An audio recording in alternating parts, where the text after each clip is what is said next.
Les élus nationaux, le sénateur Francis Spinner, sénateur de Paris, Caroline Yadan, députée de Paris, Benjamin Haddad, député de Paris, Meyer Habib, député des Français de la 8e circonscription, incluant notamment Israël.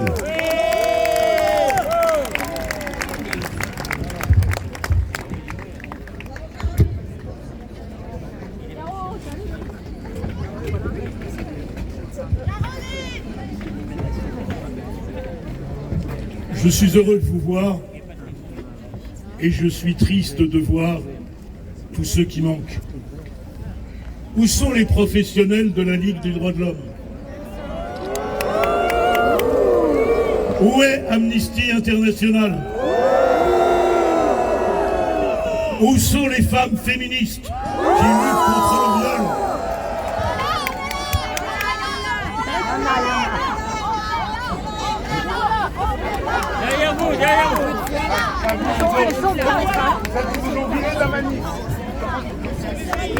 Chacun a compris à qui je faisais allusion. Lorsque, au Sénat, Roger Carucci a passé le film que les Israéliens ont fait à partir des GoPro récupérés, faites par les gens du Hamas, ce qui m'a frappé, c'est la jouissance des assassins, leur fierté d'avoir tué des Juifs. Et je le dis très clairement, ceux qui s'illusionnent en pensant qu'aujourd'hui nous sommes dans un conflit de territoire et que par un coup de baguette magique, 2 États régleraient la situation, ne comprennent pas ce qui se passe. Ce qui se passe, c'est qu'un mouvement islamiste a décidé de tuer des Juifs, comme demain ils tueront des chrétiens. Ce qui se passe, c'est que c'est la barbarie contre les Lumières, et que ce que Israël défend, ce sont les valeurs de la République et de la France. Ce combat est un combat essentiel. C'est le même qui se joue à l'Est, entre le totalitarisme et la liberté, contre la Russie pour l'Ukraine, pour la liberté en Israël, la démocratie, contre l'obscurantisme du Hamas. Et c'est pour ça que je suis triste que nous soyons si peu nombreux et que beaucoup de gens ne se sentent pas concernés. Maintenant, les choses sont claires.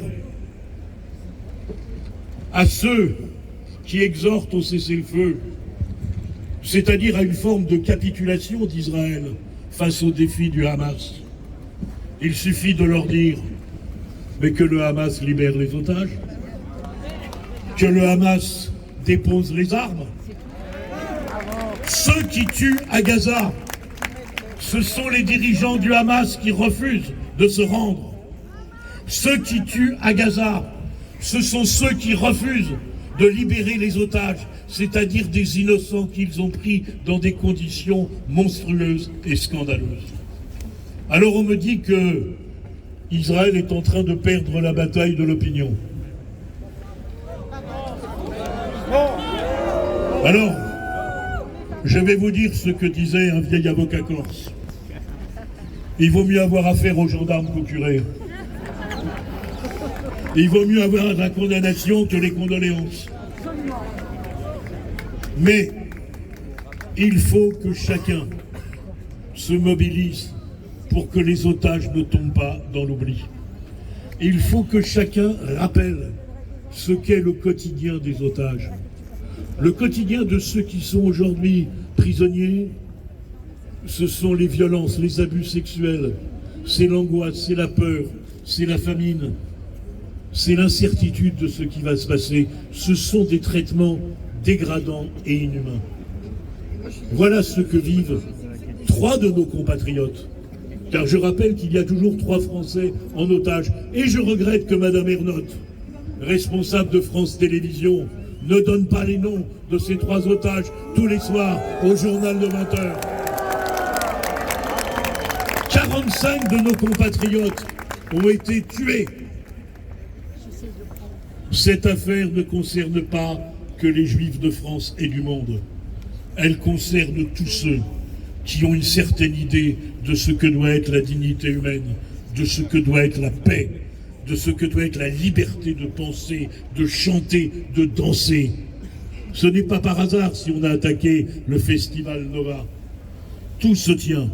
C'est la lutte, encore une fois, contre l'obscurantisme religieux qui veut instaurer un pouvoir théocratique. Où étaient-ils, les amis des Palestiniens, quand le Hamas jetait les homosexuels des toits? Où étaient-ils, les amis des Palestiniens de Gaza, quand le Hamas persécutait les femmes qui n'étaient pas voilées? Où étaient les amis des Palestiniens de Gaza, quand l'aide internationale était détournée avec la corruption de ce régime? Alors il y en a assez. Nous savons qui nous sommes, nous savons pourquoi nous nous battons. Libérez les otages! Libérez! Libérez!